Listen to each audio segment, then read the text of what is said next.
Hello guys, இன்னைக்கு நம்ம சேனல்ல என்ன ரெசிபி பார்க்க போறோம்னா Deepavali snack ribbon pakoda recipe தான் பார்க்க போறோம். அதுக்கு முன்னாடி சேனல் இன்னும் சப்ஸ்கிரைப் பண்ணலைன்னா சப்ஸ்கிரைப் பண்ணிக்கோங்க. வாங்க வீடியோக்குள்ள போகலாம். ரிப்பன் பக்கோடா மோஸ்ட்லி எல்லார் வீட்லேயும் தீபாவளிக்கு ஸ்நாக்ஸாக செய்வாங்க. ரொம்பவே ஃபேமஸான ஸ்ட்ரீட் ஃபுட்டும் கூட. அதை எப்படி வீட்லேயே செய்யறதுன்றதான் இந்த வீடியோவில் பார்க்க போகிறோம். வாங்க வீடியோக்குள்ளே போகலாம். ஃபஸ்ட்டு 1 கப் அரிசி மாவு எடுத்து வச்சுக்கோங்க. நான் இங்கே பச்சரிசி மாவு எடுத்து வச்சுருக்கேன். அதுக்கப்புறம் 1/2 கப் அளவுக்கு கடலை மாவு ஆட் பண்ணிக்கோங்க.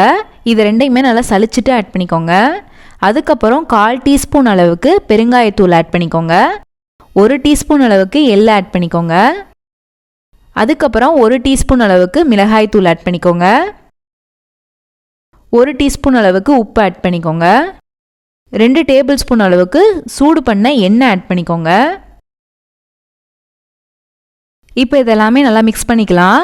அதுக்கப்புறம் கொஞ்சம் கொஞ்சமாக தண்ணி ஊற்றி நல்லா பிசைஞ்சு எடுத்துக்கோங்க. நல்லா சாஃப்டாகவே பிசைஞ்சு எடுத்துக்கோங்க. இப்போ கொஞ்சமாக மாவு எடுத்து சிலிண்ட்ரிக்கல் ஷேப்பில் நல்லா ரெடி பண்ணிக்கோங்க. இப்போ ஒரு முறுக்கு மேக்கர் எடுத்து வச்சுக்கோங்க. அதுக்கப்புறம் ரிப்பன் பக்கோடாக்கு அச்சு எடுத்து வச்சுக்கோங்க. நான் இங்கே பெரிய சைஸ் ரிப்பன் பக்கோடாக்கு அச்சு எடுத்து வச்சுருக்கேன். உங்ககிட்ட சின்னது இருக்குன்னா நீங்கள் அதை கூட ஃபிக்ஸ் பண்ணிவிட்டு ரெடி பண்ணிக்கலாம். இப்போ மோல்டு ஃபிக்ஸ் பண்ணியாச்சு. நம்ம ரெடி பண்ணி வச்சுருக்க மாவை உள்ளுக்கு ஆட் பண்ணிக்கலாம். ஆட் பண்ணிவிட்டு நல்லா டைட் பண்ணிக்கோங்க. இப்போ ஒரு பேனில் ஆயில் நல்லா ஹீட் பண்ணிக்கோங்க. ஹீட் பண்ணிவிட்டு மீடியம் ஃப்ளேமில் வச்சுக்கோங்க. மீடியம் ஃப்ளேமில் வச்சுட்டு மெதுவாக முறுக்கு மேக்கரை வச்சு இந்த மாதிரி ரிப்பன் பக்கோடாவை நல்லா பிழிஞ்சு விட்டுக்கோங்க. நீங்கள் இந்த மாதிரி கண்டினியூஸாகவே ஃபுல்லாக பேன் ஃபில் ஆகிற மாதிரி கூட ரெடி பண்ணிக்கலாம். இப்போ மீடியம் ஃப்ளேம்லேயே வச்சு 2 சைடும் நல்லா ஃப்ரை பண்ணி எடுத்துக்கோங்க. இது நீங்கள் எவ்வளோ பெருசாக வேணாலும் ரெடி பண்ணிக்கலாம். கடைசியில் நம்ம இதெல்லாம் உடச்சி தான் போட போகிறோம்.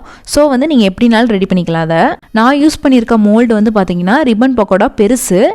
உங்ககிட்ட சின்னது இருந்துச்சுன்னா அதுவே நீங்கள் தாராளமாக யூஸ் பண்ணிக்கலாம். ரொம்பவே சூப்பராக வரும். இப்போ பார்த்தீங்கன்னா பெருசாக தான் இருக்கும். இது நம்ம போட்ட உடனே பபிள்ஸ் நிறையா வரும். அது நல்லா வெந்துருச்சுன்னா பபிள்ஸ்லாம் அடங்கிரும். அப்போ நீங்கள் நல்லா எண்ணெயை வடிச்சிட்டு எடுத்துக்கலாம். இப்போ பார்த்தீங்கன்னா எல்லாமே ரெடி பண்ணி எடுத்தாச்சு. இப்போ பார்த்தீங்கன்னா எல்லாமே நல்லா பெருசாகவே இருக்குது. இப்போ இது எல்லாமே சின்ன சின்னதாக உடச்சிக்கலாம். நான் சின்ன சின்ன பீசஸாக உடச்சிக்கிறேன். இப்போது அவ்வளோதான். ரொம்பவே ஈஸியான சிம்பிளான ரிப்பன் பக்கோடா ரெடி ஆயிடுச்சு. இந்த ரெசிபி உங்களுக்கு பிடிச்சிருக்குன்னு நினைக்கிறேன். பிடிச்சிருந்தா லைக் பண்ணுங்கள், ஷேர் பண்ணுங்கள், கமெண்ட் பண்ணுங்கள். மறக்காமல் சேனலை சப்ஸ்கிரைப் பண்ணுங்கள். இன்னொரு வீடியோவில் பார்க்குறேன். பாய்.